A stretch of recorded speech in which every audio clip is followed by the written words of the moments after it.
தங்களுடைய வீடுகளில் பிள்ளைகளுக்கு கிடைக்க வேண்டிய அன்பு பூரணமாக கிடைக்காமல் போனதால் தான் அவர்கள் வேறு விதமான விஷயங்களில் தங்கள் கவனங்களை செலுத்துகிறார்கள். We have no time. We want to earn. கோடி கோடியா சம்பாதிக்கணும், லட்ச லட்சமா சம்பாதிக்கணும். நம்ம போஸ்ட், பெரிய போஸ்டுக்கு போகணும், அத்தை பண்ணணும், இதை பண்ணணும்.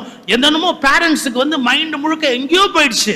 அம்மாவோ அண்ணனோ பெரியப்பாவோ தீய எண்ணம் இல்லாம அந்த குழந்தைகளை கட்டி அணைச்சு உச்சி போந்து அன்பு காட்டுறதுக்கு 4-5 நபர் வீட்டுக்குள்ள இருக்கிறாங்க அப்படின்னா என்னோட அபிப்பிராயம், அன்பு காட்டுவதற்கு வீட்டில் நிறைய பேர் இருக்கிற பிள்ளைகள் இது போன்ற போதை வஸ்துக்களை பயன்படுத்த மாட்டார்கள் என்று நான் தெளிவாக நம்புகிறேன்.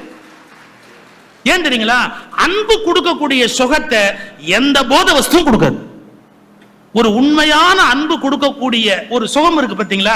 அந்த கட்டி தழுவுற போது குழந்தைகளுக்கு வர உச்சிதனை முகந்தால் கர்வம் ஓங்கி வளருதடி, மெச்சி உன்னை ஊரார் புகழ்ந்தால் என் மேனி சிலிர்க்குதடி. நாம் பாரதி அந்த குழந்தைக்கு அப்படி அப்பா அம்மா கொடுக்கிற அன்பு இருக்கு பாருங்க, நண்பர்கள், நல்ல நண்பர்கள் கொடுக்கிற அன்பு இருக்கு பாருங்க, அது மூலமா அந்த சுகத்தை கண்டுட்டவங்க வாழ்க்கையில வேற எந்த போதைப் பொருளுக்கும் அடிமையாக மாட்டாங்க.